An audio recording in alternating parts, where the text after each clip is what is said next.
Tally तो आप लोग सब सीखे हैं, अगर कोई पूछ ले कि टैली क्या है, स्टार्ट हुआ जो वीडियो। टैली क्या है, तो टैली एक कंप्यूटर अकाउंटिंग सॉफ्टवेयर है। टैली क्या है, कंप्यूटर अकाउंटिंग सॉफ्टवेयर है जिसमें अकाउंट से संबंधित सभी प्रकार के काम कर सकते हैं, जैसे माल खरीदना, माल बेचना, पैसा देना, पैसा लेना, माल का ऑर्डर देना, ऑर्डर लेना, इस तरह जोड़ जोड़ के बहुत सारा पॉइंट आप लिख सकते हैं। ठीक है, जैसा कि आपको हम बताएं कि टैली में अगर आपको एंट्री करना है तो अकाउंटिंग वाउचर के अंदर करना है, लेकिन अगर एक लोकेशन या एक गोदाम का माल एक जगह से दूसरे जगह ट्रांसफ़र करना है तो आप जाएंगे इन्वेंट्री वाउचर के अंदर। किसके अंदर, इन्वेंट्री वाउचर के अंदर जब आप जाएंगे तो यहाँ पे देखिए, यहाँ दो पार्ट होता है, एक लेफ्ट साइड एक राइट साइड। लेफ्ट साइड से माल को निकाल कर और राइट साइड में उसको शिफ्ट करना होता है। ठीक है, ये होता है इन्वेंट्री वाउचर, जहाँ से एक गोदाम का माल दूसरे गोदाम में आप ट्रांसफ़र कर सकते हैं। इसके अलावा कुछ और चीज़ें आपसे पूछ सकता है, ये पूछ सकता है कैश और बैंक का बैलेंस अगर देखना है तो कैसे देखेंगे, DAC बताया ना, DAC बताया ना, display accounts book cash and bank के अंदर। ये सारा चीज़, कई बार ये सब चीज़ भी पूछ सकता है। ठीक है, और ये पूछ सकता है कि मान लीजिए माल का ऑर्डर देखने और ऑर्डर देखने के लिए कहाँ जाते हैं, तो डिस्प्ले में जाना है। देखिए दो जगह देख सकते हैं, स्टेटमेंट ऑफ इन्वेंट्री के अंदर भी आप ऑर्डर देख सकते हैं और इन्वेंट्री बुक्स के अंदर भी देख सकते हैं। यहाँ पे जाएंगे, हालांकि ऑर्डर ऑप्शन अभी चालू नहीं हुआ है तो नहीं बता रहा है। ठीक, तो टैली में फिलहाल जितना भी चीज़ था लगभग सबको हम कवर कर लिए। ठीक है, अब हम लोग जो आपका मैनुअल वो वाला है ना पॉइंट, उस पॉइंट को एक बार ध्यान में रखते हैं। ठीक है, एक बार भी देख लें क्या चल रहा है। हो गया सबका। चलिए आपको हम बता दें कि अकाउंट्स में जो हम लोग डिस्काउंट देते हैं, यानी दुकानदार जो ग्राहक को डिस्काउंट देता है, ये डिस्काउंट तीन प्रकार के होते हैं, TD, CD और SD। TD का मतलब होता है ट्रेड डिस्काउंट। क्या होता है, व्यापारिक छूट जो सामान्य रूप से सभी को दिया जाता है उसको बोलते हैं ट्रेड डिस्काउंट। क्या बोलते हैं, दूसरा होता है नगद छूट, कैश डिस्काउंट। कई बार होता है उधार माल खरीदेंगे तो पैसा ज़्यादा लग जाता है, तो नगदा नगदी बात करिए तो कुछ कम होगा ना, नहीं कहता नगदा नगदी कुछ कम करिए इसमें, तो कैश डिस्काउंट ना। और दूसरा तीसरा होता है स्पेशल डिस्काउंट। जैसे बताएं आप लोग को हम कि मान लीजिए आप कोई जान पहचान का दुकानदार के पास गए तो कहे ये तो सबको डिस्काउंट देवे किया, हमको क्या दिया, तो इसको बोलते हैं SD, स्पेशल डिस्काउंट। अब ये बहुत रेयर हो गया, समझे। तो डिस्काउंट तीन प्रकार के हो गए, TD, CD और SD। कौन देता है डिस्काउंट, दुकानदार देता है। किसको देता है, ग्राहक को, कस्टमर को देता है। ठीक है, नेक्स्ट पॉइंट क्या था, 18। हाँ देखिए, गुडविल, ख्याति, रेवेन्यू, राजस्व और रॉयल्टी। क्या बोले हम, गुडविल, ख्याति, रेवेन्यू, राजस्व और रॉयल्टी। ऐसा कोई कार्य साधन जो आप एक बार करें, बार बार होता रहे, रुपया आता रहे।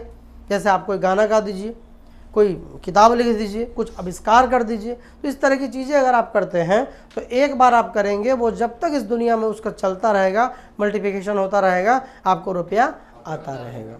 ठीक है, चलिए बताते हैं आपको हम, वस्तु के उत्पादन से लेकर उसको बेचने तक जितने भी सारे खर्च होते हैं उन्हें व्यय या एक्सपेंस कहा जाता है। उत्पादन से लेकर बेचने तक जितने भी सारे खर्च होते हैं उन्हें व्यय या एक्सपेंस कहा जाता है। और ये एक्सपेंस होते हैं दो प्रकार के, डायरेक्ट एक्सपेंस और इनडायरेक्ट एक्सपेंस।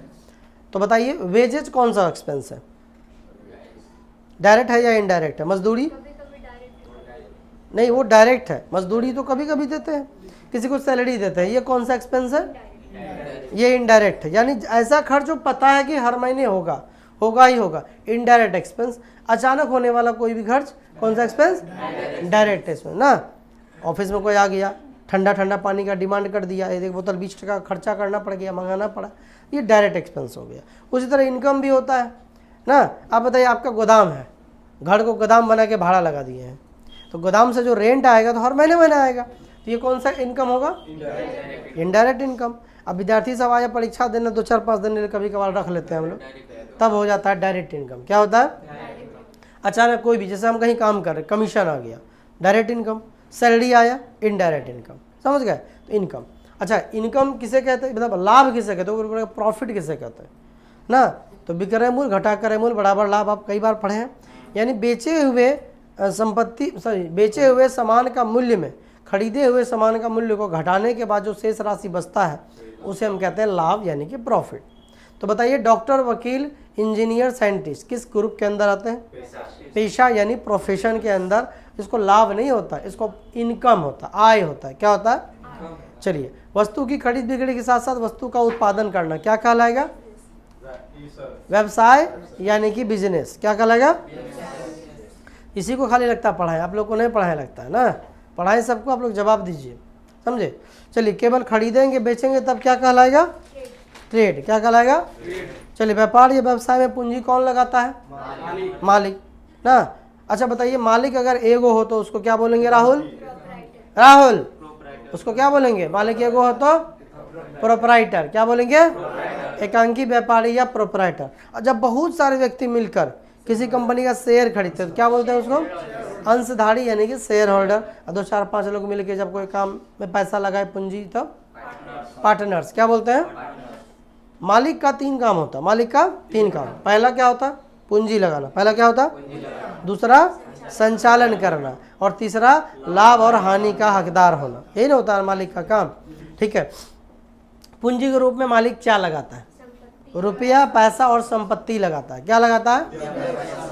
नेक्स्ट पॉइंट क्या था? अच्छा, बता चुके हैं एक बार पहले, कोई बात नहीं, रिपीट हो जाएगा। मालिक अपने निजी खर्च के लिए जो रुपया, पैसा, संपत्ति व्यापार या व्यवसाय से निकालता है उसे क्या कहते हैं? ड्राइंग्स यानी आहरण कहते हैं। चलिए ठीक है, रिवीजन मोटा मोटी पूरा हो गया है। और ये टोटल 3 वीडियो, अगर ये तीनों वीडियो को कोई भी स्टूडेंट देख ले जो टैली सीखा है, जानता है, तो उसका पूरा नंबर आने की संभावना है। ठीक है, तो एक काम करते हैं, मिलते हैं फिर से नेक्स्ट वीडियो में। तब तक के लिए जय हिंद, वंदे मातरम।